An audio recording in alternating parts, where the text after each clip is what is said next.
ఇప్పుడు ఈశ్వరుడు భూదేవి ఈ కుర్రవాడు నా శ్రమజలం నుంచి పుట్టిన నీ పేరు మీదుగా కుదాతా హి భవిష్యతి గుణీతవా, ఇతడు భూదానం చేసేవాడు భూపుత్రుడు అవుతాడు. ఈ రోజు నుంచి ఇతన్ని కుజుడు అంటారు, మంగళుడు అంటారు, భూమిపుత్రుడు అంటారు. ఈ మహాత్ముడు భౌముడు అని పిలువబడతాడు. ఇంతెందుకు, ఇతన్ని ఎవరన్నా పూజిస్తే కుదాత భూమిని ఇస్తాడు. ఎవరికైనా ఇల్లు కావాలి అనిపించింది, స్థలం కావాలనిపించింది అంటే మంచి చోట, సంపత్ నగర్ లాంటి చోట వస్తే ఉపయోగం, కానీ ఎక్కడో ఊరవతల పారేస్తే ఏం ఉపయోగం?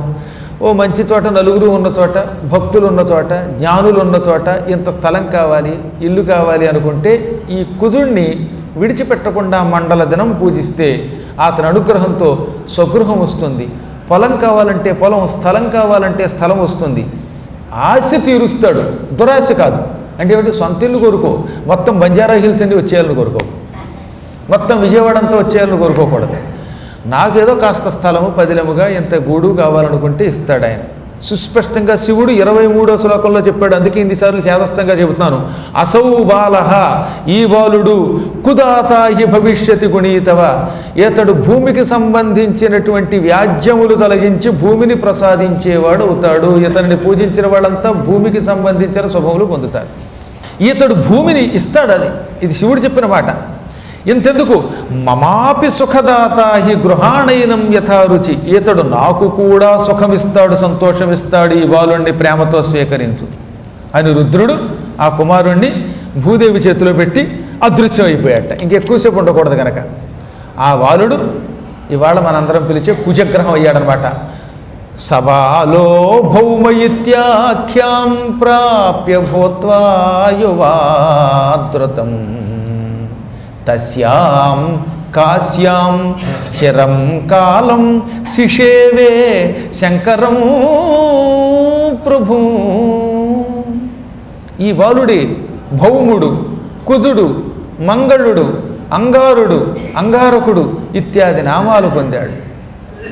పెరిగి పెద్దవాడయ్యాడు.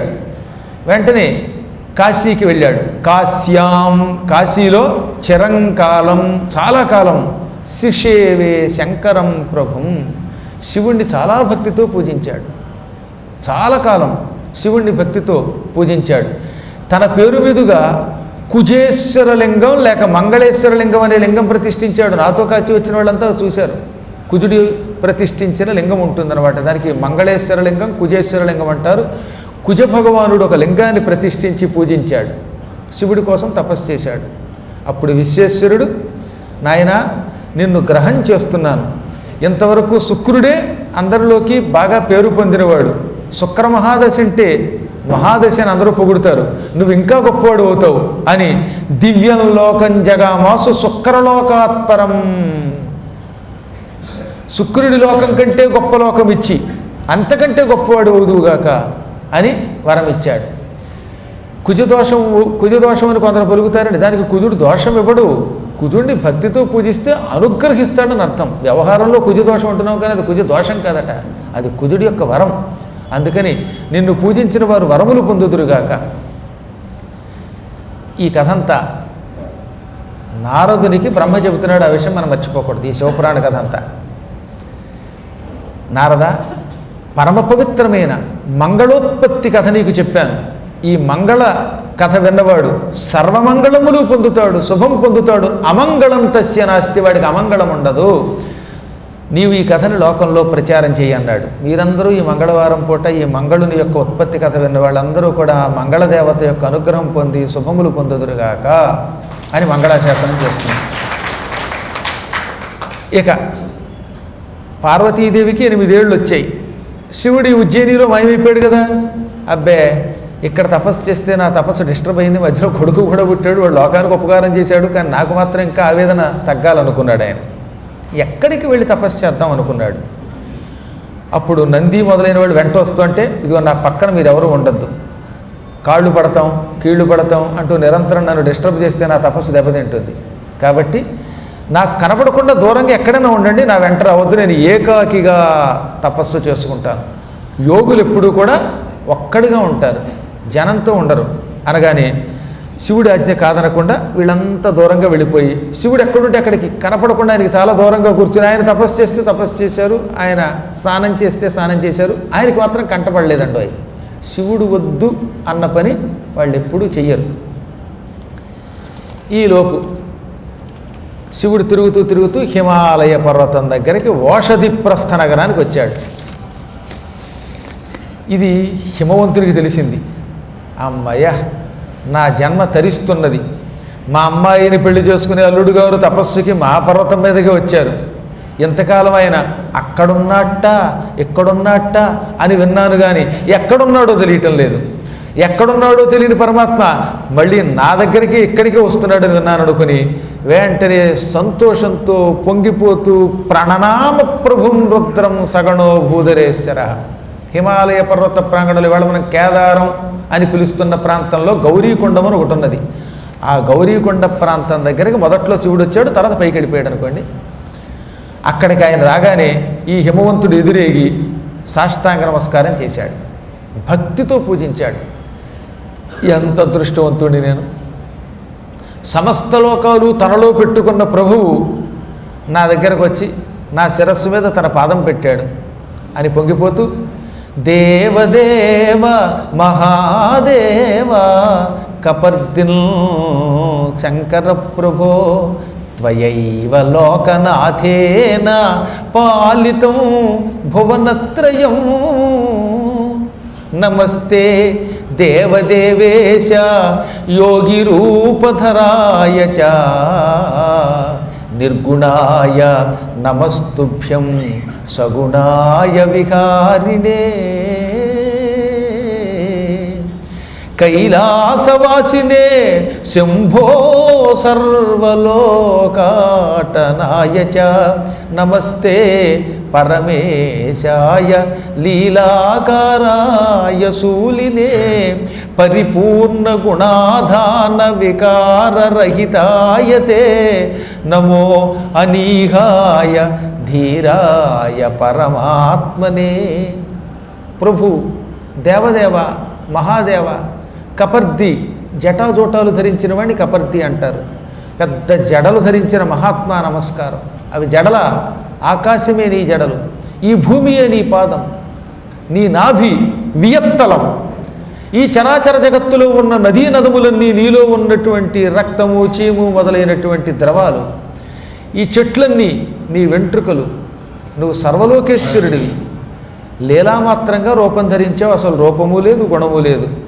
యోగి రూపంలో ప్రస్తుతం నాకు దర్శనమిచ్చావు. నిర్గుణుడివి, సగుణుడివిగా కనపడ్డావు. అంతటా వ్యాపించేవాడివి, కేవలం కైలాసానికి వచ్చావు. ఏమీ చేతిలో పట్టుకొని వాడు శూలం ధరించావు. సకల గుణాలు ఉండి ఏ గుణాలు లేకుండా ఉండే, వికారాలు లేని, కామనులు లేని నీవు ఇప్పుడు ఏదో సంకల్పంతో ఇక్కడికి వచ్చావు. నీకు ఆనందం లేదు, దుఃఖం లేదు, విషయాలు లేవు, భోగాలు లేవు, రాగం లేదు, ద్వేషం లేదు, క్రోధం లేదు, మదం లేదు. అందుకే నిన్ను బ్రహ్మ, విష్ణువు మొదలైన వాళ్ళు నిరంతరం సేవిస్తూ ఉంటారు, పూజిస్తూ ఉంటారు. సర్వేశ్వరుడివి కూడా అందరికీ నమస్కరిస్తావు. సాధువులకు ఆనందం ప్రసాదిస్తావు. నీ కథ విన్నంత మాత్రం చేత సకల శుభాలు ప్రసాదిస్తావు. దీనబాంధవుడివి. అటువంటి నువ్వు ఇక్కడికి రావడం నా అదృష్టం.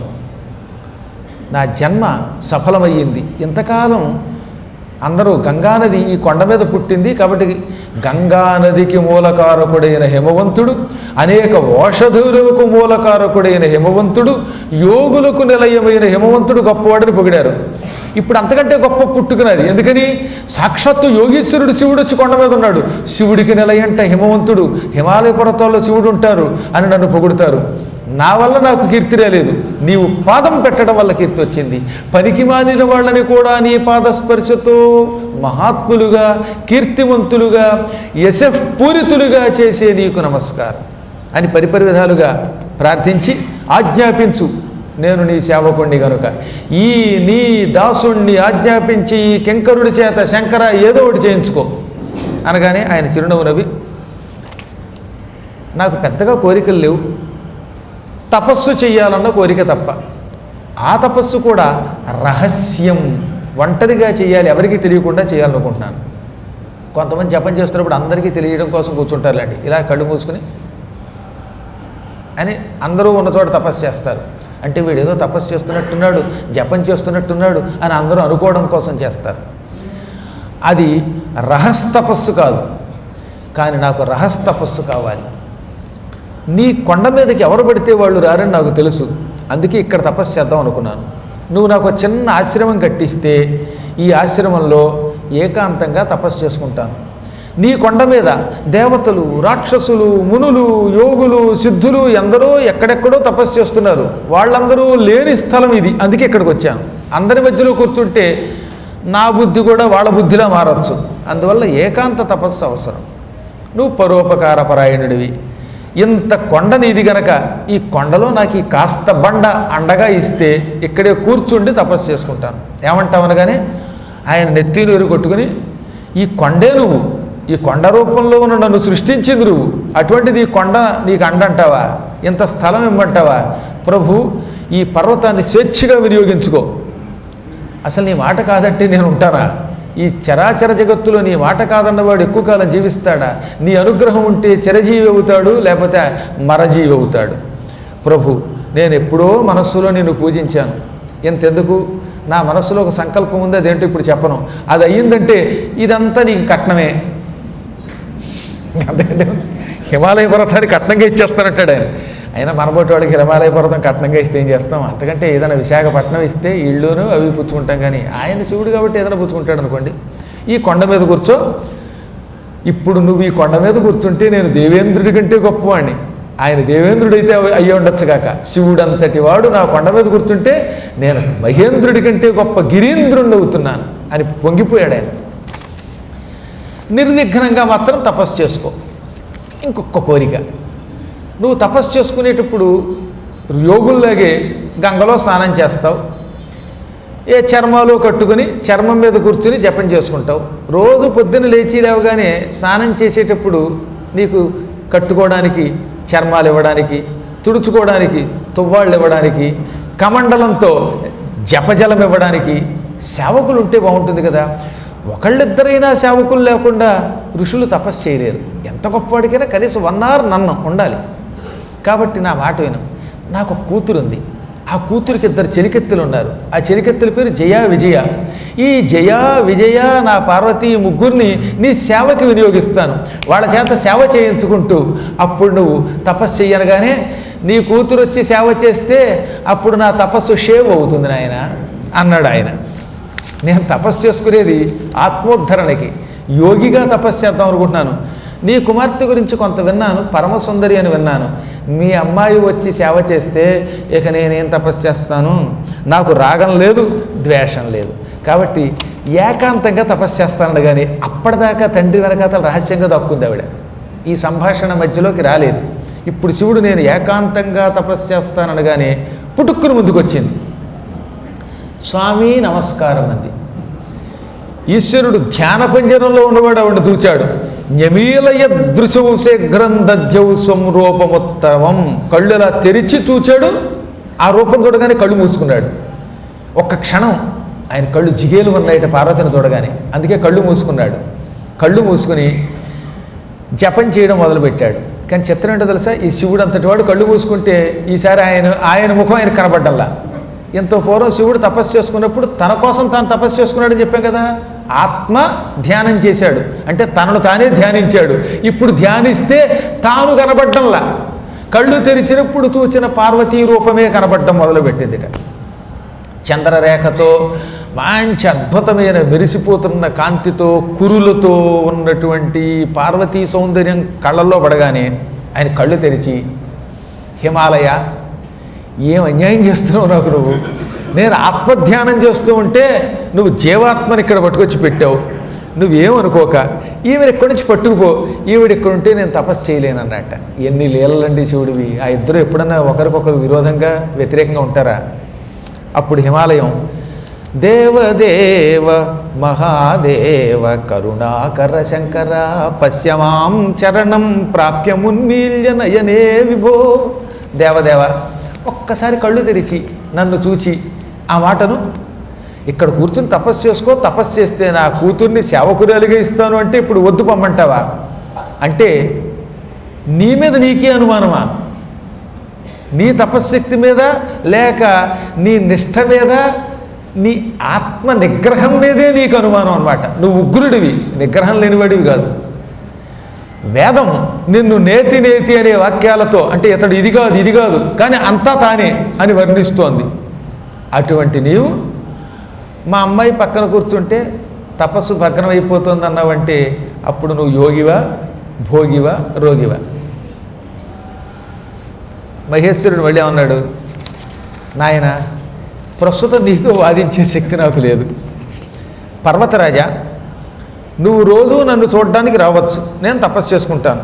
కానీ మళ్ళీ చెబుతున్నాను, నీ కుమార్తెని ఇంటి దగ్గరే పెట్టు. కుమార్యం సదనే స్థాప్య, నీ కూతుర్ని వదిలేసి రావాలి. అలా అయితేనే నీకు నా దర్శనం, అప్పుడైతేనే నేను నీ కొండ మీద కూర్చుంటాను. లేదా ఇంకా బోల్డ్ కొండలు ఉన్నాయి అక్కడికి పోతా, అది ఇది కాకపోతే పద్మాకర్ గారి రూమ్లో తపస్సు చేసుకుంటాను అనగానే మళ్ళీ హిమవంతుడు, ఏమండి అందరినీ అనుగ్రహించే మీరు నా కూతుర్ని అనుగ్రహించరా అన్నట్ట. అనుగ్రహించలేక కాదు, కానీ నేను యోగిని, నాకున్న బాధ నీకేం చెప్పను. ఉన్న విషయం కొండ బదులు కొట్టాడు చెప్తాను విను. ఇయం కుమారీ శుశ్రోణి తన్వీ చంద్రాననా శుభ నానేతవ్యా మత్సమీపే వారయామి పునః పునః. ఈ నీ కుమారి పరమ సౌందర్యవతి. ఈ సౌందర్యం చావడానికి సిద్ధంగా ఉన్న ముసలివాళ్ళను కూడా ఆకర్షిస్తుంది. చంద్రబింబం లాంటి ముఖం కలిగినది, శుభదర్శనురాలు. ఈవిడ ముఖం చూస్తే నాకు కూడా మనస్సు చెలిస్తోంది. ఉన్న విషయం చెబుతున్నాను. అందుకే వేదవేత్తలు ఏమన్నారు, సుందరి అయిన స్త్రీని పక్కన పెట్టుకుని తపస్సు చేయడం ప్రమాదమని, మాయలో పడతాడని చెప్పారు. అందగత్తిని పక్క పెట్టుకుని తపస్సు చేయడం చాలా కష్టం. ఏదో నాలాంటి వాడు పక్కన పెట్టేయండి. ఈ స్త్రీ విఘ్నకారిణి అవుతుంది. నేను తపస్శాలిని, యోగిని, ఈ మాయన నేను చేయలేదనుకో. అయినా స్త్రీలు ఉన్న చోట తపస్సు ఏం చేస్తాం అనగానే అప్పటిదాకా మాట్లాడకుండా ఊరుకున్న పార్వతి ముందుకు వచ్చింది. ఓహో అలాగా, నేను ఉంటే తపస్సు చేయలేవా? కిముక్తం గిరిరాజాయ త్వయా యోగిన్ తపస్సిన. పర్వతరాజుతో మా నాన్నగారితో ఏమన్నారండి బాబు పరమేశ్వరులు వారు? స్త్రీ పక్కనుంటే తపస్సుకి భగ్నమా? ఆ లెక్కన నీకు తపస్సు ఎందుకు చేయటం? ఎదురుగుండా అన్నం ఉంటే ఉపవాసం ఉండలేనన్నవాడికి ఉపవాసం ఏం చేస్తాడు? ఉపవాసం ఉంటానన్నట్టు ఎవడో. ఎంతలో ఎవడో దోశలు మంచి ఎర్రగా వేయించేట, పక్కన మంచి పల్లీ చట్నీ పెట్టేట, దాంతో వీడు ఉపవాసం పక్కన పెట్టి ఈ దోశ గిల్లి ఈ పల్లీ చట్నీలో నంచు తినేశాడు. తిండి కనపడితే ఉపవాసం మాని, స్త్రీ సౌందర్యాన్ని చూస్తే బ్రహ్మచర్య దీక్ష మాని, డబ్బు కనపడగానే ధన వ్యామోహంలో పడి కొట్టుమిట్టేవాడున్నాడే, అటువంటి వాడిని యోగి అనరు, తపస్వి అనరు. వాడిని నువ్వు మహాతపస్వి, నీ బుద్ధి ఈ మాత్రానికే కరిగిపోతే ఎలాగా? అసలు ఇంకొక విషయం చెబుతాను. కస్తవం నీవెవడివి? కా ప్రకృతి సూక్ష్మ ప్రకృతి ఏది అంటే నువ్వెవరివి, ప్రకృతి ఎవరు? అసలు ప్రకృతి లేకుండా శివుడు ఎప్పుడన్నా ఉపాసన చేస్తాడా? మహేశ్వరుడు అనే శబ్దమునకు ప్రకృతితో కలిసిన పురుషుడు అని అర్థం. కాబట్టి నీలో ప్రకృతి ఉంది, ఆ ప్రకృతిని నేనని గ్రహించు, నువ్వు పురుషుడు అని గ్రహించు. మనిద్దరం ఎప్పుడైనా భిన్నముగా ఉన్నామా? నీలో ఎప్పుడూ నేను, నాలో నువ్వు ఉంటావు. అందువల్ల యోగి వయ్యుండి కూడా భోగిలో ఉంటావు, భోగి వయ్యుండి యోగ్యం ఉంటావు. నీకు ఏ సంగమము లేదు, సంగమం లేకుండా నువ్వు ఉండదు. నువ్వెవరితో ఏ బంధంతో ఉండవు, కానీ అందరితో బంధంతో ఉన్నట్టు కనబడతావు. అన్ని ఆభరణాలు ఉంటాయి, ఏమీ లేనట్టుగా ఉంటావు అనగా మళ్ళీ ఆయన నేను శంభుణ్ణి, ప్రకృతి లేకుండా తపస్సు చేద్దాం అనుకుంటున్నాను అన్నట్ట. ప్రకృతిని అతిక్రమించి తపస్సు చేస్తున్నాను అనుకున్న వాడికి అప్పుడు ప్రకృతి పక్కనుంటే కొంపే ములుగుతుందండి ఆవిడ. ప్రకృతి లేకుండా ఉండగలనన్నావు, అటువంటిప్పుడు ప్రకృతిని నేనున్నాను, ఉంటే మాత్రం నేను నిన్నేం చేస్తాను? ఒకవేళ నేను ఎదురుగుండా ఉంటే ఆ ప్రకృతికి లోబడితే అప్పుడు నువ్వు ప్రకృతికి అతీతుడివి కాదు. ఇది పెద్ద లాజిక్ అండోయ్. స్త్రీ పక్కనుంటే తపస్సు చేయలేనప్పుడు వాడు పురుషుడు కాడు. నిజంగా పురుషుడైతే స్త్రీ పక్కనున్నప్పటికీ ఆ స్త్రీ ఏమీ చెయ్యదు. కాబట్టి ప్రకృతి ఉందా లేదా? ఇది పెద్ద గొడవ. దీని పెద్ద లాజిక్ అంటారనమాట. నువ్వు ప్రకృతిని అతిక్రమిస్తే ప్రకృతి అయిన స్త్రీ ఉండొచ్చు, తప్పులేదు. ఒకవేళ అతిక్రమించకపోతే అప్పుడు పక్కనే ఉండాలి. ఇంకో తేలిగ్గా చెప్పాలంటే వెనకడికి ఒక కోర్టులో కేసు వచ్చింది. ఆ కేసులో ఒక ఆయన సన్యాసం పుచ్చుకున్న ఆయన, ఆ సన్యాసం పుచ్చుకున్న ఆయన ఆస్తి కోసం వారసులు వచ్చి తగాదా పెట్టారట కోర్టులో. అప్పుడు ఒక లాయర్ గారు వచ్చారు. ఏమండి ఈ విల్లు నమ్మచ్చా నమ్మకూడదా అని ఆ కేసు వేసిన వాడిని అడిగారు. లేదండి మా బంధువు నిజంగా సన్యాసి కాదు, దొంగ సన్యాసం పుచ్చుకున్నాడు, దొంగ సన్యాసం పుచ్చుకున్నటువంటి వాడి యొక్క వీలు చెల్లదు కదా అన్నట్ట.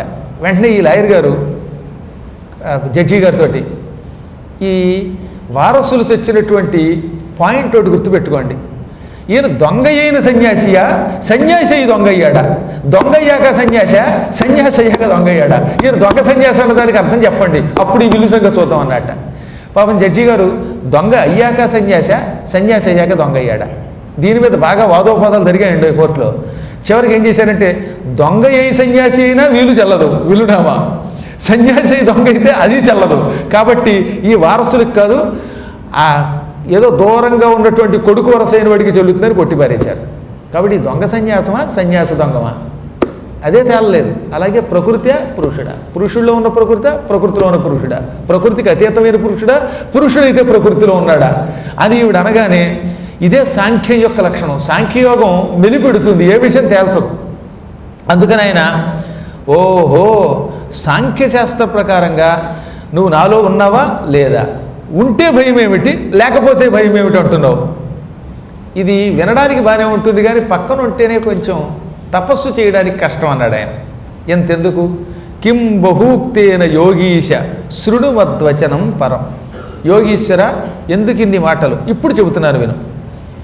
నేను ప్రకృతిని, ఈ స్త్రీ రూపంలో కనపడుతున్న ఈ ప్రకృతిని నేనే, దానికి అతీతంగా ఉన్న చరాచర జగత్తులో ఉన్న వృక్షాదులతో కూడిన సృష్టి నేనే.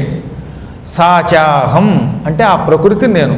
పురుషోసిత్వం ఈ చరాచర జగత్తుకి మూలకారకుడివై రక్షిస్తున్న పురుషుడివి నువ్వు. ఇది సత్యం, సత్యం సత్యం న సంశయ, ఇది సత్యం. ప్రకృతి యొక్క అనుగ్రహం ఉంటేనే పురుషుడికి ఒక రూపం వస్తుంది, పురుషుడి యొక్క అనుగ్రహం ఉంటేనే ప్రకృతి ఒక రూపం ధరిస్తుంది. పురుషుడు లేకపోతే ప్రకృతి ఎక్కువ కాలం ఉండదు, ప్రకృతి లేకపోతే పురుషుడు ఏ పని చేయలేడు. కాబట్టి నువ్వేమో పురుషుడివి, ఈ పురుషుడి చేత పని చేయించే పురుషకారం నేను. అంటే ఒక వ్యక్తి చేత పని చేయించడానికి కావలసిన శక్తిని నేను, ఆ శక్తి ఉంటేనే నువ్వు పురుషుడి రూపంలో ఉంటావు. కాబట్టి నా వల్ల నువ్వు భయపడక్కర్లేదు, అసలు నేను లేకుండా నువ్వు 5 నిమిషాలు ఎక్కడ ఉండలేవు, ఉన్నా తపస్సు చేయలేవు.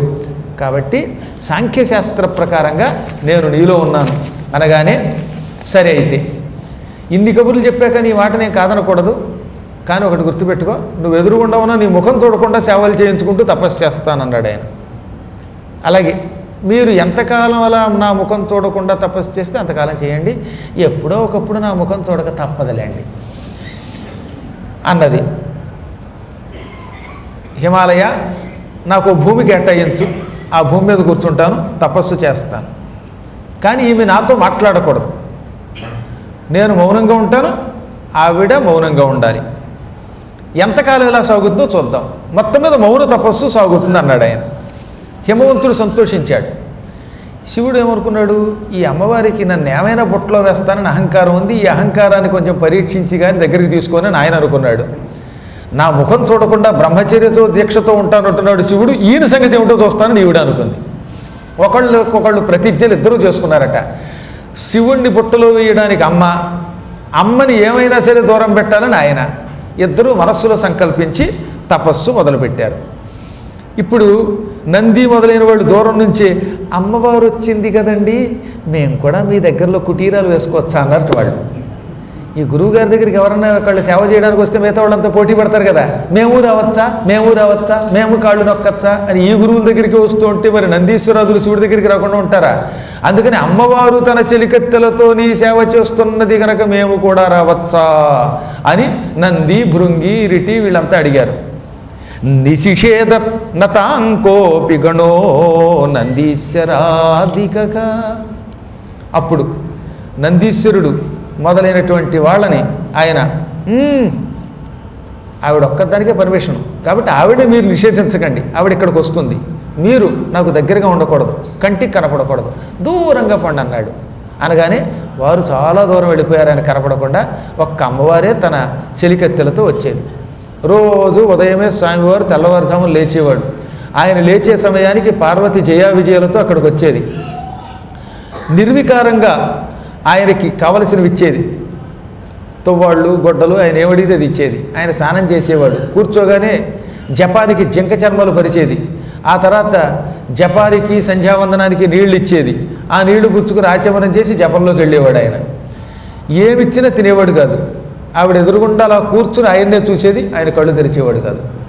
ఆవిడ అలాగే ఎదురుగుండా కూర్చుని ఓం నమశివాయ అనేది, ఈయన లోపల ఓం నమశివాయ చ నమశివాయ అనేవాడు.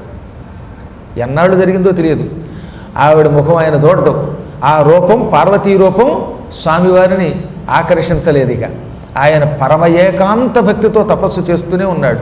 నిర్విఘ్నంగా ఆ చంద్రశేఖరుణ్ణి ఆమె సేవిస్తూనే ఉంది. ఆయన ఆవిడని మనస్సులో పెట్టుకున్నాడు. కానీ పొరపాటులో కూడా కళ్ళు విప్పి ఆ సౌందర్యానికి లొంగేవాడు కాదు. అమ్మ మాత్రం అప్పుడప్పుడు ఆయన కాళ్ళు కడిగి వహ్నిశౌచేన వస్త్రేణ చక్రే తద్గాత్రమార్జనం, మరిగించిన నీటితో ఒక వస్త్రం శుభ్రం చేసి దాంతో శివుడి శరీరం తుడిచేదిటండోయ్. శివుడు తపస్సు చేస్తున్నప్పుడు అప్పుడప్పుడు వేడి నీళ్లలో గుడ్డ పెట్టి ఆ గుడ్డ పిండి ఆ వేడి నీళ్లలో ముంచి పైకి తీసిన తడిగుడ్డతో తుడిచేదిట. అలా తుడిస్తే శీఘ్రకాలంలో భర్త అవుతాడని శాస్త్రం. అప్పుడప్పుడు కాళ్ళు కూడా కడిగేది. ప్రక్షాళ్య చరణౌ శంభో పపౌత చరణోదకం, శివుడి కాళ్ళు కడిగి ఆ కాళ్ళు కడగ్గా వచ్చిన నీళ్లు చేతిలో పోసుకుని దాన్ని తాగేది తీర్థంగా.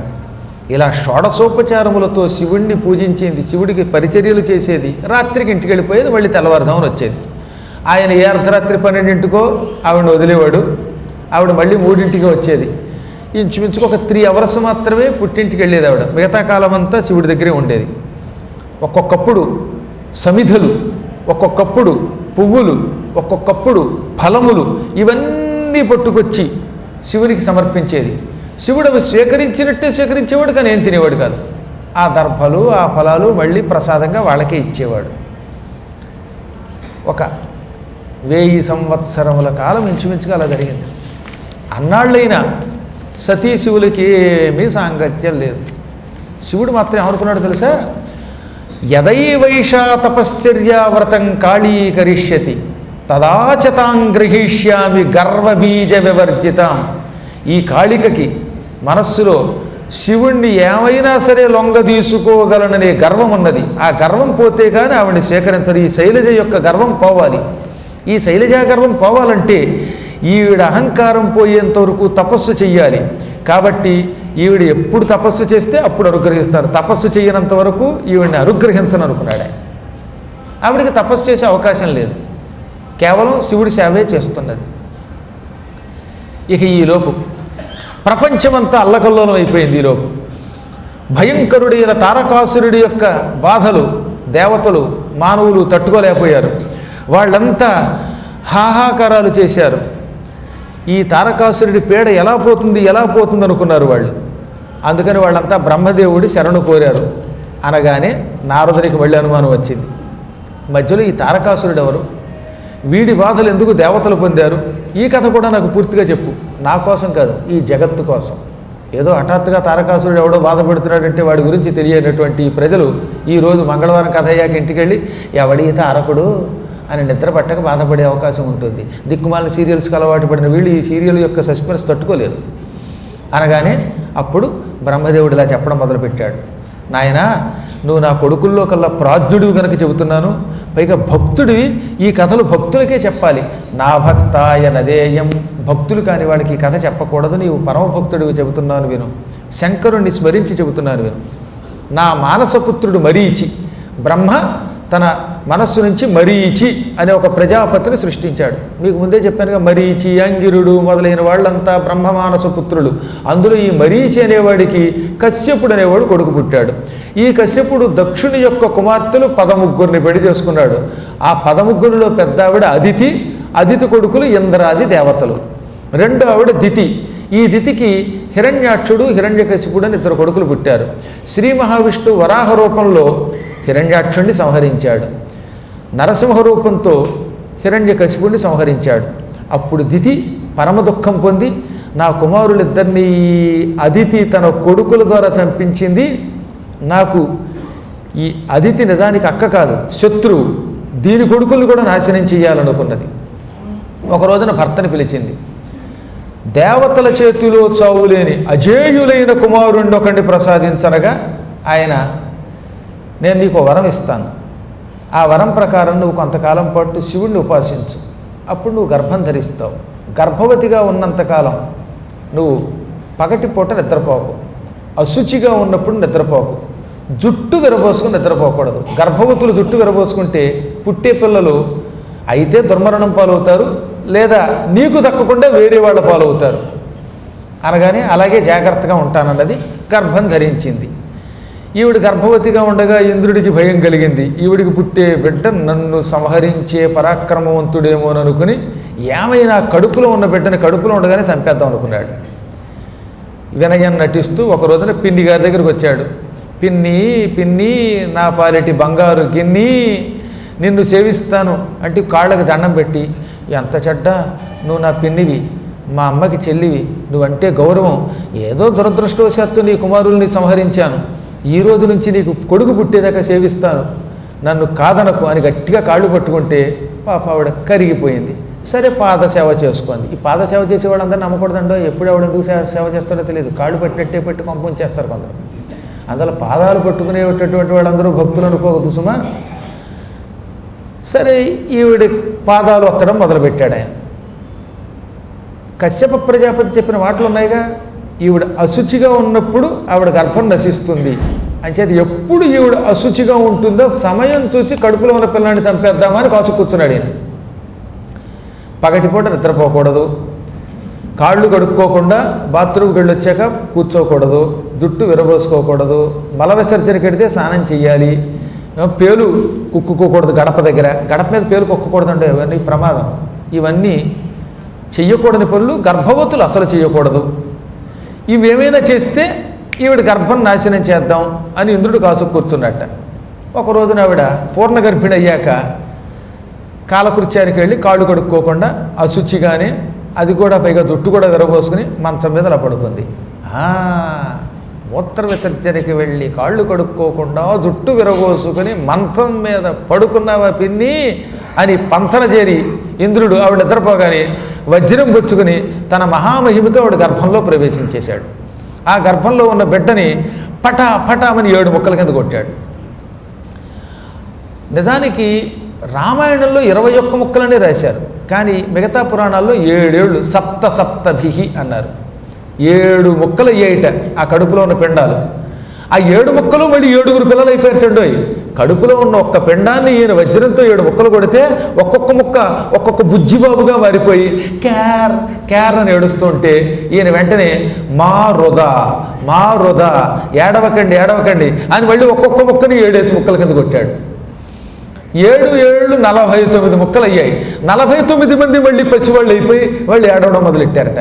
ఈలోపు ఈ ఏడుపుకి గర్భవతిగా నిద్రపోతున్న దితి మెలుకు తెచ్చుకుని ఏం జరుగుతోందంది అనగానే ఇంద్రుడి గర్భంలోంచి బయటకు వచ్చి, పిన్ని నన్ను తన్నైనా సరే రక్షించు, నీ కాళ్ళు పట్టుకుంటున్నాను అని గట్టిగా కాళ్ళు పట్టుకుని క్షమించమన్నట్ట. ఇంతకీ ఏం జరిగింది అనగా, పిన్ని నీ గర్భాన్ని నాశనం చేద్దామని వచ్చానమ్మా, అశుచిగా ఉన్నప్పుడు నీ కడుపులో ప్రవేశించాను, పిండాలను ముక్కల కింద కొట్టి వాటిని చంపాలనుకున్నాను. అవేం పిండాలు ఓరి బాబోయ్, 7 ముక్కల కింద కొడితే మళ్ళీ 7 పిల్లలు అయ్యారు, ఆ ముక్కల్ని మళ్ళీ ముక్కలుగా కొడితే 49 మంది పిల్లలు తయారయ్యారు అని అప్పటి నుంచి ఆయన వీళ్ళు గట్టి పిండాలమ్మా అన్నట్ట. ఆ సామెత అలా పుట్టిందనమాట. ఒరే వీడు గట్టి పిండనరా అంటే ఇదనమాట. చంపాలనుకున్నా చావనివాడు వాడు, ఏం చెయ్యాలనుకున్నా చేయడానికి వీలు పడనివాడు, కొరుకువుడు పడనివాడు అనమాట. అప్పుడు ఆవిడ ఎందుకు ఈ పని చేసావంటే, నన్ను క్షమించు, మా అమ్మ కూడా పురికొల్పింది, శత్రుత్వం కడుపులో ఉండగానే తొలగించుకుందామని వచ్చాను, కానీ వీళ్ళు మహాత్ములు, నేను మారుదా అన్నాను కనుక వీళ్ళని మరుద్గణములని పేరు పెట్టి శాశ్వతంగా నా లోకంలో పెట్టుకుంటాను, వీళ్ళు దేవతలు అవుతారు, నెత్తి మీద పెట్టుకు పూజిస్తా గౌరవిస్తాను, నీ కొడుకులకి శాశ్వతంగా నాతో పాటు స్థానం ఇస్తానని వాగ్దానం చేసి ఈ మరుద్గణాలు పట్టుకుపోయాడు. దాంతో ఆవిడ చల్లబడింది.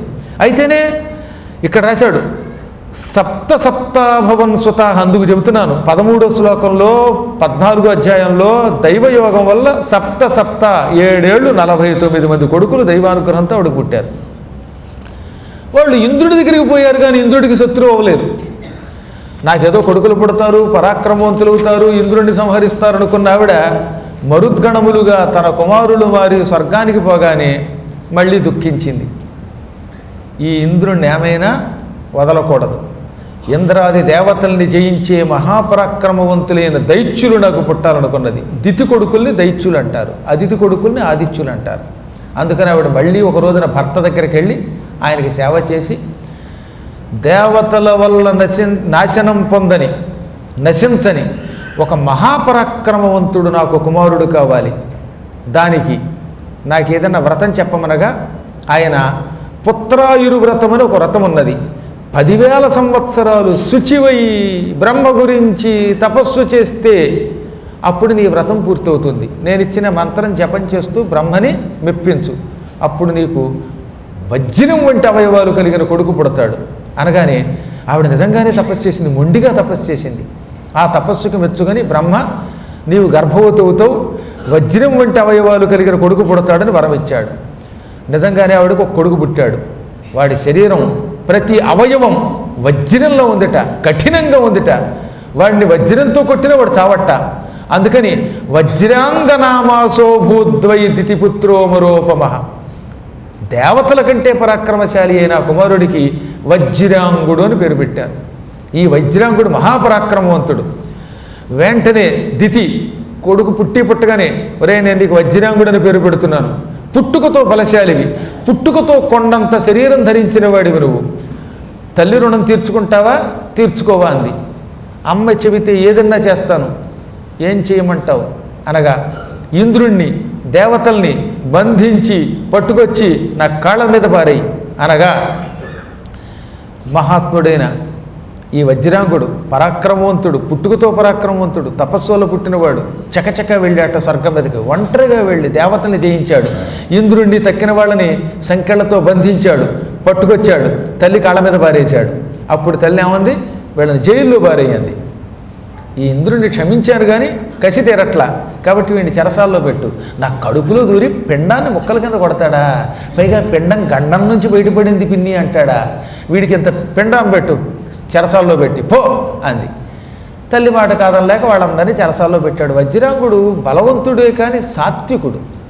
తల్లి మాట కాదనలేక దేవతలను బంధించాడు తప్ప అతనికి దేవతలతో విరోధం పొందాలని లేదట. కొంతమంది ఉంటారు దరిద్ర పార్టీలో ఉన్నవాడు మంచివాడే, అలాంటి వాడు అయినా చెరసాల్లో పెట్టాడు. అప్పుడు చెరసాలలో ఉన్న దేవతలు బ్రహ్మదేవ రక్షించని ప్రార్థించారు. బ్రహ్మకి జాలి కలిగింది. వెంటనే వజ్రాంగుడి దగ్గరకు వచ్చాడు. నాయన వజ్రాంగా ఇలా రా అనగానే వజ్రాంగుడు బ్రహ్మకి వినయంతో నమస్కరించి, తండ్రి నువ్వే స్వయంగా వచ్చావా, మా వంశానికి నువ్వే మూలపురుషుడివి, బ్రహ్మ మానసపుత్రుడు మరీచి కొడుకు కశ్యపుడు, ఆ కశ్యపుడు కుమారుణ్ణి నేను, అటువంటిది నువ్వు పిలిస్తే వస్తాను. నువ్వేమో నా దగ్గరికి స్వయంగా ఆహూతుడివి కాకుండా వచ్చావు, స్వయం ఆహూతుడివి అంటే నిన్ను నువ్వే ఆహ్వానించుకొచ్చావు, ఏం విచిత్రం అని వినయంగా నమస్కరించగా, నాయన నువ్వు ధర్మాత్ముడివి, బలవంతుడివి, నా వరం వల్ల పుట్టినవాడివి, అమ్మ చెప్పింది కదా అని అకార్యములు చేయకూడదు. అమ్మ చెప్పినప్పుడు మంచి పనులు చేయమన్నారు కానీ తల్లి చెప్పింది కదా అని అన్ని పనులు చేయకూడదు. అకార్యములు తల్లి చెప్పినా తండ్రి చెప్పినా చేయకూడదు, మంచి కార్యములు ఎవరు చెప్పకపోయినా చెయ్యాలి. దేవతల్ని చెరసాల్లో పెట్టడం అధర్మం. నేను దేవతల వల్ల నీకేమీ భయం లేకుండా వరం ఇస్తాను, వీళ్ళని విడిచిపెట్టి భూమిని నువ్వు పరిపాలించుకో, వీళ్ళు స్వర్గాన్ని పరిపాలించుకుంటారు అనగా నువ్వు ఏం చెబితే అదే చేస్తాను. నాకు నిజానికి ఇంద్రుడి మీద కోపం లేదు, కానీ ఎందుకు ఇంద్రుడిని బంధించానంటే ఇంద్రో దుష్ట ప్రజాఘాతి మాతుర్మే స్వార్థ సాధక సఫలం ప్రాప్తవా నద్య స్వరాజ్యం హి కరోతు సహ. ఈ ఇంద్రుడు స్వార్థపరుడు, దుష్టుడు, నా తల్లిగారి సంతానం హింసించాడు, మా అన్నలైన హిరణ్యాక్ష హిరణ్యకశిపుల్ని చంపించాడు, మరో అన్నగారులైన మరుద్గణములు ముక్కల కింద నరికాడు. ఆ పాప ఫలితం ఇవాళ చెరసాల రూపంలో అనుభవించాడు. నీ అంతటి వాడు వాళ్ళని విడిచిపెట్టమని కోరితే కాదంటానా? ఇదిగో వాళ్ళందరినీ దేవతల్ని చెరసాల నుంచి విముక్తుల్ని చేస్తున్నాను, బంధ విముక్తులు చేస్తున్నాను, వాళ్ళ స్వర్గం వాళ్ళకి ఇచ్చేస్తున్నాను, వాళ్ళు స్వచ్ఛందంగా ఏలుకోవచ్చు. మరొక మాట, ఈ ఇంద్రాది దేవతలకి నాకు నిజానికి విరోధం లేదు. నేను మాత్రాజ్ఞా పరిపాలన చేశాను. ఇప్పుడు వాళ్ళు బయటకు వచ్చాక మళ్ళీ నా మీద కసి పెంచుకొని ఏదైనా వెకిలి వేషం వేస్తే మాత్రం నేను క్షమించను. నాకు భువనములను భోగించాలి, పరిపాలించాలనే కోరిక లేదు. తండ్రి, నువ్వే మాకు సంధి చెయ్యనగానే బ్రహ్మ ఇంద్రుడికేసి తిరిగి, విన్నారా ఈ వజ్రాంగుడి మాటలు? అంతటి మంచివాడు, ఉత్తముడు అతడు. వాళ్ళ అమ్మ తపస్సు చేయటం వల్ల ఆ తపస్సులో ఉన్న మంచి గుణములతో పాటు కొంత క్రూరత్వం కూడా వాళ్ళ అమ్మలో ఉండడం వల్ల అది కూడా పుడికి పుచ్చుకు పుట్టాడు. నా మాట మీద మిమ్మల్ని విడిచిపెట్టాడు. ఇంక మీదట మీరు ఎప్పుడూ వజ్రాంగుడిని శత్రువుగా భావించకండి. నా మాట మీద మిమ్మల్ని బంధ విముక్తులు చేసి మీ స్వర్గం మీకు ఇస్తున్నాడు ఆయన. స్వర్గాన్ని పరిపాలించుకోండి, ఇతనితో మాత్రం శత్రుత్వం వహించకండి, మీరు ఐకమత్యంతో ఉండండి అని వాళ్ళని పంపేశాడు. అలా పంపగానే వజ్రాంగుడు, నువ్వు వేదవేత్తలలో అగ్రగణ్యుడివి, నాకు ఆత్మతత్వసారం చెప్పు.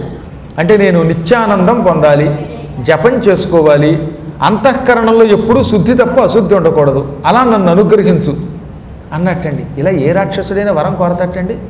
అలా పొరపాట్లు కూడా ఎవరి వరాలు కోరరు, కోరినా ఇవ్వరు. కానీ ఈ వజ్రాంగుడి యొక్క మంచి మనస్సుకు మెచ్చుకుని ఆయన, ఈరోజు నుంచి నువ్వు శివోహం, నేనే శివుణ్ణి అనుకో. దానివల్ల నీకు ఎవరి మీద రాగం ఉండదు, ద్వేషం ఉండదు. నీ భార్య కానీ నీ తల్లి కానీ ఎవరైనా క్రూరత్వంతో ఉన్నా ఆ క్రూరత్వం నిన్ను అంటదు. చిదానంద రూపం శివోహం శివోహం అని కొంతకాలం అనుకుంటే ఆత్మతత్వం తెలుస్తుంది, దాంతో శాశ్వతంగా శివ సన్నిధానానికి వెడతావు అన్నాడు. చాలా సంతోషపడ్డట్ట వజ్రాంగుడు. ఇంకొక మాట, ఎంత గొప్పవాడైనా సంసారంలో ప్రవేశిస్తేనే వాడు ముక్తి పొందుతాడు. సంసారి కానివాడు సుఖి కాలేడు. స్త్రీలోలుడివి కాకుండా ధర్మప్రకారమైన కామమును పొంది ఒక భార్యతో కొంతకాలం కాపురం చేసి సంతానం పొంది అప్పుడు కైలాసానికి వెళ్ళు. అవివాహి అంటే కాముకుడు కానివాడు, సకాముకుడు కానిటువంటి వాడు ముక్తి పొందడు. నేను నీ కోసం ఒక సుందరిని సృష్టిస్తాను, ఈ సుందరిని వివాహం చేసుకో, సంసార జీవితం గడుపు. ఆ తర్వాత నేను చెప్పిన చిదానంద రూపం శివోహం అనే భావన చెయ్యి, శివుడి సన్నిధానానికి వెడతావు అనగానే, నీవు ఏం చెబితే అది చేస్తానన్నాడు వజ్రాంగుడు. అప్పుడు బ్రహ్మ వరాంగి అనే ఒక కన్యను సృష్టించాడు. నిజంగా వరాంగి, అంత సుందరి, అవయవములన్నీ తీర్చిదిద్దినట్టున్నాయట. బ్రహ్మ యొక్క సంకల్పంతో పుట్టింది ఆవిడ. కాకపోతే ఇక్కడే ఒక చిన్న పొరపాటు జరిగింది. ఈ వరాంగిని సృష్టించే ముందు ఆయన ఒక అందగత్తెని, ఒక ఉత్తమురాలిని వజ్రాంగుడికి భార్యగా ఇవ్వాలని సృష్టిస్తూ ఉంటే ఎదురుగుండా దితి వచ్చి నన్ను కూడా దృష్టిలో పెట్టుకుందిట. దితిని చూస్తూ సృష్టించాడు. దాంతో ఈయన మతి కొంత చెదిరింది. అందుకని పుట్టినవాడు అందగత్తె అయినప్పటికీ దిక్కుమాలిన దితి బుద్ధులు కూడా వచ్చేసాయి. అందుకే ఒక అందగత్తెను సృష్టిస్తున్నప్పుడు, బ్రహ్మగారు సంకల్పం చేస్తున్నప్పుడు మధ్యలో ఈ అపరబ్రహ్మలు ఎందుకు వస్తారో తెలియదు. ఈ దౌర్భాగ్యురాలు వచ్చి మధ్యలో చేరడంతో చాలా తేడా వచ్చేసింది. మొత్తం మీద వరాంగిని సృష్టించాడు ఆయన. కశ్యప ప్రజాపతిని పిలిచాడు, వజ్రాంగుడికి వరాంగినిచ్చి పెళ్లి చేశాడు. అదృశ్యమైపోయాడు. వజ్రాంగుడు రాక్షస భావాలు లేనివాడని ముందే చెప్పాం కదా. సాత్విక భావంతో శివోహం అనుకుంటూ వరాంగితో కాలం గడిపాడు. వరాంగి కూడా రోజు భర్త గారికి ఎంతో సేవ చేసేది. తపస్సు చేసుకుంటూ జపం చేసుకుంటున్న తనకి ఎంతో సేవ చేస్తున్న భార్య మీద ప్రేమ కలిగింది వజ్రాంగుడికి. ఒకరోజు అడిగాడు, నేను బాగా జపం చేసుకుంటున్నానంటే దానికి మూలకారకురాలు నువ్వు కూడా మంచిదానివే, సకామం ధర్మకామం తప్ప నీ దగ్గర అధర్మకామం లేదు, అందుకే మెచ్చుకున్నాను, ఏం కావాలో కోరుకో ఇచ్చేస్తానన్నాడు ఆయన. నువ్వు అడిగితే ఇవ్వకుండా ఉండనన్నాడు ఆయన. అప్పుడు ఆవిడ ఏమన్నా తెలుసా, ఆవిడ సంబోధన చాలా గొప్పదండి. సత్పతే అంటే ఓ మంచి మొగుడా అంది. నువ్వు నిజంగా మంచి మొగుడు అయితే నేను అనుకున్న వరం ఇస్తావా అంది. ఓరి నాయనోయ్, మంచి మొగుడు అయితే వరం ఇస్తావా అని అన్నది అంటే ఏదో మెలిపెడుతోందని అర్థమైపోయిందండో ఈయనకి. ఏమండి నాకు ఇలాంటిది కావాలి అని అడగకుండా, నువ్వు నిజంగా మంచి మొగుడువేనా, మంచి మొగుడు అయితే నేను అనుకున్న వరములు ఇస్తావా అనగానే అప్పుడు ఆయన చిరునవ్వు నవ్వి, సరే మాటిచ్చానుగా, నువ్వు ఏమడిగితే అది ఇస్తానని, ఏం కావాలో కోరుకో అన్నాడు. ఇంద్రుడికి దుఃఖం కలిగించే కొడుకు నాకు ఇయ్యంది ఆవిడ. మహాబలం త్రిలోకస్య చేతారిం హరిదుఃఖదం. హరిదుఃఖదం, హరి అంటే ఇక్కడ ఇంద్రుడు.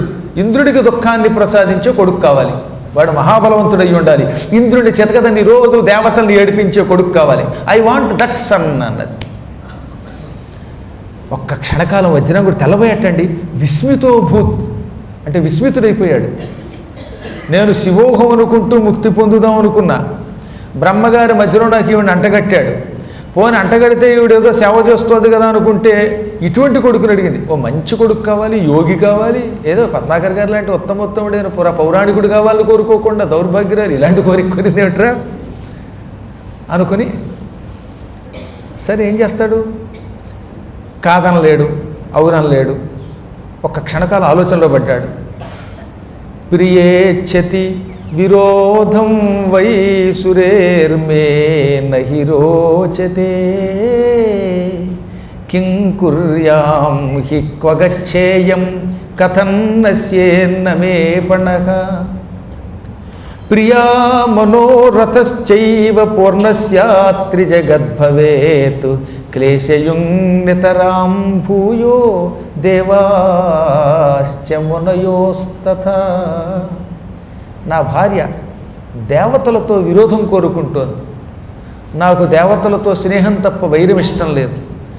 దేవతలు సాత్వికులు, వాళ్లతో విరోధం పొంది ఎవడు బాగుపడ్డాడు.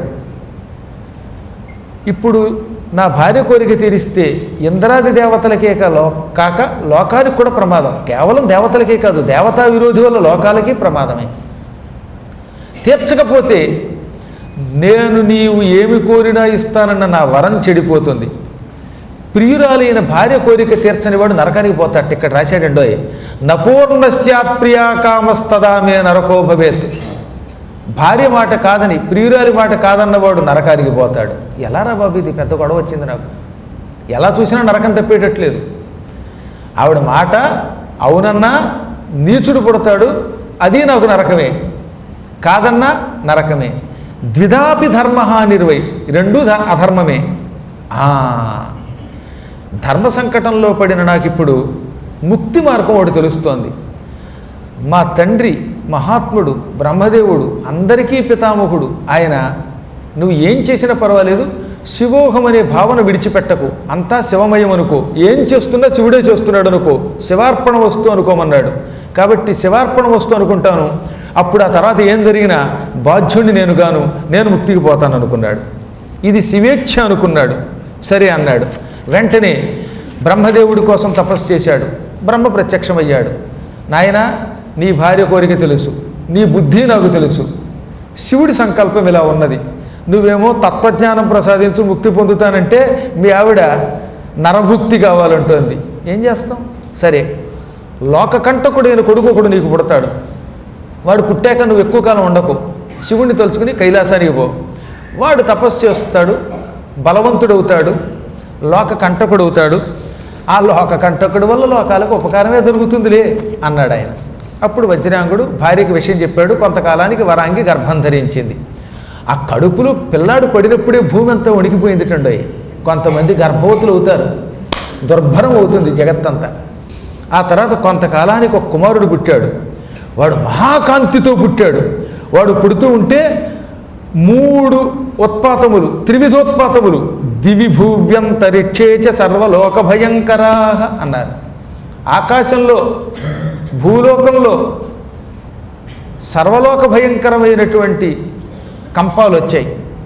స్వర్గ, అంతరిక్ష, భూలోక ఉత్పాతములను త్రివిధ ఉత్పాతములు అంటారు. అంటే స్వర్గలోకము కంపించింది, దేవతలు వణికిపోయారు. అంతరిక్షంలో ఉల్కలు లేలడం, నక్షత్రాలు కొట్టుకోవడం, గ్రహాలు గతులు తప్పడం జరిగాయి. భూలోకంలో కుక్కలకి నక్కలు పట్టడం, సింహాలకి పిల్లులు పట్టడం, పిల్లులకి పులులు కొట్టడం, ఇటువంటి దరిద్రాలు జరిగాయి. ఇళ్లలో హఠాత్తుగా తేళ్లు వచ్చాయి. ఉపన్యాసం భక్తితో వింటున్న వాడు మధ్యలోకి పాములు వచ్చాయి. మీ దగ్గరికి రాలేదు అంటే ఆ దౌర్భాగ్యుడు పట్టలేదు కనుక. ఈ విధంగా మొత్తం మీద గందరగోళం అయిపోయింది. దేవలోకంలో ఉత్పాతాలే, ఆకాశంలో ఉత్పాతములే, భూమి మీద ఉత్పాతాలు వచ్చాయి, అనర్థకాలు జరిగాయి, ఉల్కాపాతాలు, పిడుగుపాట్లు పడ్డాయి, క్రూర జంతువులు పుట్టుకొచ్చాయి. హఠాత్తుగా కోటాను కోట్ల జంతువులు, సింహాలు, పులులు, నక్కలు ఇటువంటివి తెగబుట్టి అటు ఇటు పరిగెత్తాయి. భూమి కంపించింది, పర్వతాలు కంపించాయి, దిక్కులు మండాయి, పైనుంచి వర్షం కురిసింది మేఘాలు లేకుండా. పైగా ఆ వర్షంలో దుమ్ము కురిసింది టండోయ్. మేఘములు వర్షిస్తే నీళ్లు వస్తాయి, మేఘాలు లేకుండా వర్షం వచ్చింది, వర్షంతో నీళ్లతో పాటుగా దుమ్ము ధూళి వచ్చాయి, ఎముకలు కురిశాయి, తుఫాన్లు పుట్టాయి, ప్రపంచమంతా కదిలిపోయింది, వృక్షములు కిందకి రాలిపోయాయి, రాహువుతో కూడిన సూర్యచంద్రుడు చుట్టూ కాంతి మండలాలు ఏర్పడ్డాయి. ఇదంతా భయంకర ప్రళయాన్ని సృష్టించింది. కొండ గుహల్లోంచి భయంకర శబ్దాలు పుట్టాయి, నక్కలు అరుస్తూ ఉంటే నోట్లోంచి నిప్పులు వచ్చాయిట, గ్రామాల మధ్యలో నక్కలు తిరిగాయి, కుక్కలు నక్కలను చూచి భయపడి పారిపోయాయిట. కుక్కలకి నక్కలు భయపడతాయి కానీ నక్కలకి కుక్కలు భయపడడం జరిగింది. అక్కడ గొడ్లగోపలు అరిచాయి. ఇంకా ఒకటేమిటండి, ఇంతలో గాడిదలు వాండర పెడుతూ తిరిగి కింద పడిపోయాయి, ఒంటెలు కన్నీళ్లు కార్చాయి, ఏనుగులు కింద పడ్డాయి. మళ్ళీ ఇంతలో ఆకాశంలో మేఘాలు వచ్చాయి, మేఘాలు చీమునెత్తురు వర్షించాయి. ఇంత భయంకరమైన ఉత్పాతములు పుట్టగానే జగత్తు వణికిపోతూ ఉంటే అప్పుడు కశ్యప ప్రజాపతి, కంగారు పడకండి, నాకు మనవడు పుట్టాడు, వాడి ప్రభావం ఇది అన్నట్ట. కశ్యపుడు కొడుకేగా వజ్రాంగుడు, ఆ వజ్రాంగుడికి ఒక కొడుకు పుట్టాడు, వాడు దుఃఖములను ఇచ్చేవాడు, అందుకే తారకుడు అని వాడికి పేరెట్టారట, తారకాసురుడు అని పేరెట్టారు వాడికి. ఈ తారకాసురుడు పుడితే ప్రపంచం ఇలా తరించింది అనగానే అమ్మ బాబోయ్ అని దేవతల ముందు వణిగిపోయారట. వీడు పుట్టగానే ఇంత గందరగోళం జరిగిందంటే వీడు పుట్టి పెరిగితే ఇంకా భవిష్యత్తు ఏమవుతుందో అనుకున్నారు. వాడు పుట్టగానే 3 తాడి చెట్లంత శరీరం ధరించాడు. ఏకంగా పుట్టిన కాసేపటికే అంత శరీరం ధరించి మహాకాయుడై, తల్లి దండం ఏం చేయమంటావు వరాంగి అనగా, ఇదిగో మీ బామ్మగారు ఏం చెబితే అది కాముగా చేసి వచ్చేయండి ఆవిడ. వెంటనే ఈయన బామ్మ దితికి నమస్కరించాడు. ఏమిటి పితామహి, నా కర్తవ్యం అన్నాడు.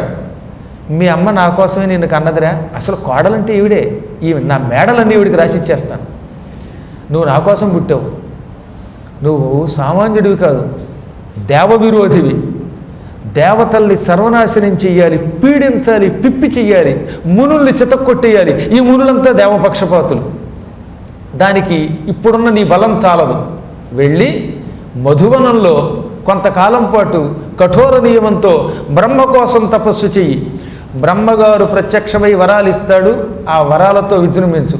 నీకు చిన్న విషయం చెబుతున్నాను విను, బ్రహ్మగారు అంత తేలిగ్గా చావులేని వరం ఇవ్వడు. నువ్వు నీ తెలివితేటలన్నీ ఉపయోగించి ఏ విధంగా ప్రయత్నం చేస్తే చావు ఉండదో అటువంటి వరం కోరుకో అన్నట్ట. ఇలా ఉండాలి బామ్మ అంటే.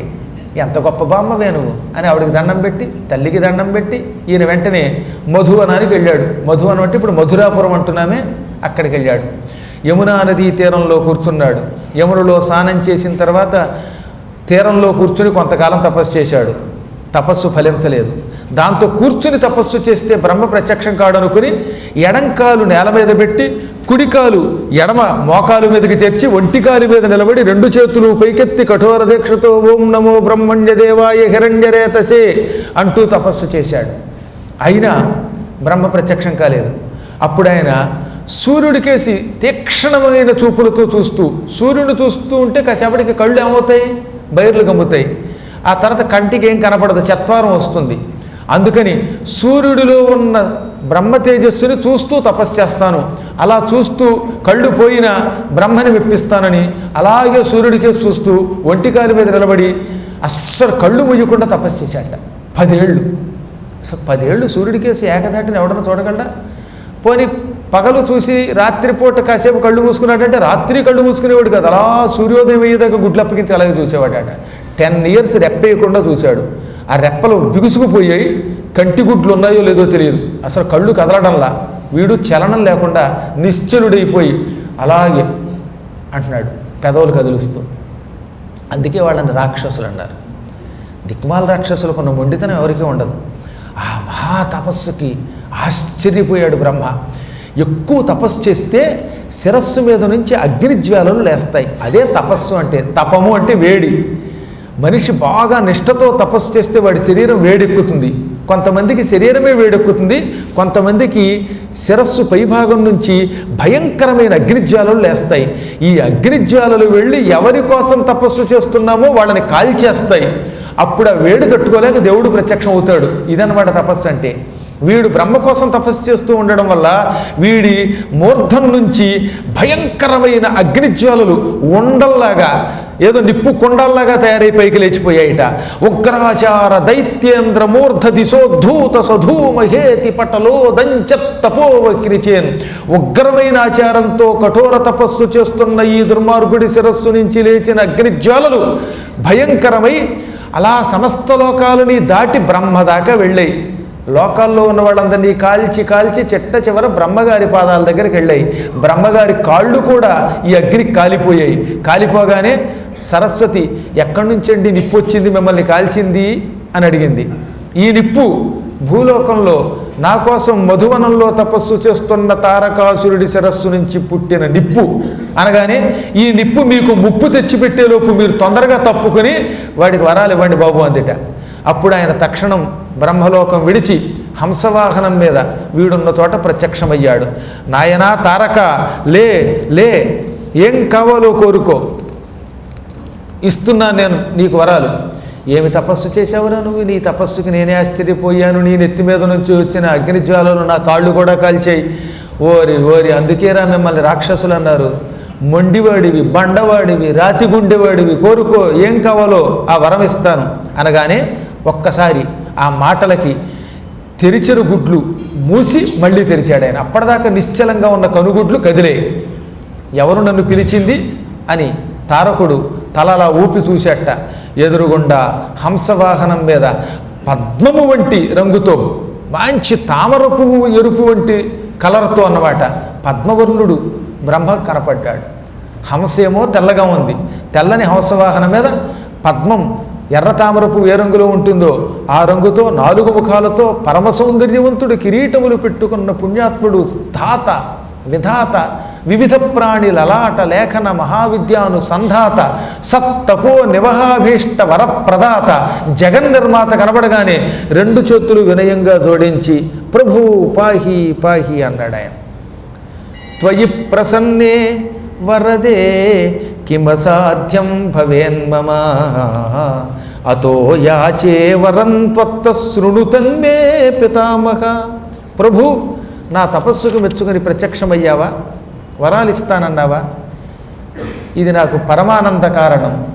నీవలే భక్తులకు ఎంత సులభముగా దర్శనమిచ్చేవాడి ప్రపంచంలో మరొకడు ఉండడం. నువ్వు ఉత్తముడివి, దేవతల్లో శ్రేష్ఠుడివి. అందుకే పిలవగానే ప్రత్యక్షమయ్యావు, వరాలిస్తానంటున్నావు. నా యందు ప్రసన్నుడివైతే, నిజంగా వరాలు ఇవ్వాలనుకుంటే నేను అడుగున 2 వరాలు ఇయ్యి. ఈ ప్రపంచంలో బలంలో నాతో సాటి వచ్చేవాడు ఎవడో ఉండకూడదు. నీ సృష్టిలో నా బలంతో సాటి వచ్చేవాడు బలవంతుడు ఉండకూడదు. బ్రహ్మ సృష్టి అన్నాడండి. శివుడు విష్ణువు బ్రహ్మ సృష్టి కాదు కదా. అందుకని నీ సృష్టిలో నా వంటి బలవంతుడు మరొకడు ఉండకూడదు. నాకు సాటి వచ్చే వీరుడు ఉండకూడదు. చావు లేకుండా నువ్వు ఎవరికి వరం ఇవ్వవు. కాబట్టి 2వ వరం ఏమిటంటే, శివవీర్యం వల్ల, రుద్రవీర్యం వల్ల పుట్టినవాడు ఆయుధం ప్రయోగిస్తేనే నేను చావాలి. కారణం ఏమిటో తెలుసునా? శివుడికి పెళ్ళే కాలేదుగా, వాళ్ళ ఆవిడ లేదుగా. కాబట్టి శివుడికి కొడుకు పుట్టే ఛాన్సే లేదు. శివుడు సతీదేవిని తప్పి అవన్నీ భార్యగా స్వీకరించనన్నాడు.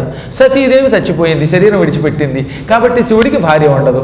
భార్య ఉండకపోతే కొడుకు పుట్టడు, పుట్టకపోతే నేను చావను. కాబట్టి రుద్రవీర్య సముద్భవుడి వల్ల తప్ప ఎవరి చేతిలో చావు లేకుండా వరం ప్రసాదించు. ఇవి నా చావు తెలివితేటలు అన్నాడు వాడు. అంటే వాడి ఉద్దేశం ఏంటంటే, శివుడికి పెళ్ళవదు, రుద్రవీర్య సముద్భవుడు పుట్టడు, కాబట్టి తనకు చావు ఉండదు అనుకుని ఇన్ని తెలివితేటలు ఉపయోగించి కోరేట. నా వంటి బలవంతుడు ఉండరాదు, రుద్రవీర్య సముద్భవుడు చేతిలో తప్ప ఎవరి చేతిలో చావకూడదు అనగానే, అలాగే నాయన, నా సృష్టిలో ఉన్న వాళ్ళు ఎవరూ నీతో యుద్ధం చేయలేరు, అవునా? అంత పరాక్రమం ఇస్తున్నాను. ఇక 2వది, రుద్రవీర్య సముద్భవుడి చేతిలో చస్తావు. ఒక రుద్రకుమారుడు వస్తాడు, శివకుమారుడు, వాడి చేతిలో నీకు మృత్యువు తప్పదు. ఎలా వస్తాడో ఏమిటో ఇప్పుడేం ఆలోచించద్దు, సమయం వస్తే అన్నీ ఆవిర్భవిస్తాయి అని అన్ని వరములు ఇచ్చి బ్రహ్మ అదృశ్యుడైపోయాడు. అప్పుడు వాడు ప్రసన్నుడై, అమ్మయ్య, ఇక నాకు చావు లేదు, ఎందుకంటే నన్ను చంపేవాడు పుట్టలేదు, ఇక పరాక్రమవంతుణ్ణి అనుకుని ముందుగా ఎంత దుర్మార్గులైన రాక్షసులు గురుభక్తి కలిగిన వాళ్ళు పాపాత్ములైన గురుభక్తి కలిగిన వాడు బాగుపడతాడు కదా శాస్త్రం. వాడు రాక్షస గురువు శుక్రాచార్యుడికి నమస్కరించాడు. ఆ తర్వాత శుక్రుడికి నమస్కరించిన ఈ వక్రుడు ఏం చేశాడో రేపు మళ్ళీ మనం నిర్వక్రంగా చెప్పుకుందాం. స్వస్తి ప్రజాభ్య పరిపాలయంతాం న్యాయ్యేన మార్గేణ మహీం మహిషాః గోబ్రాహ్మణేభ్యః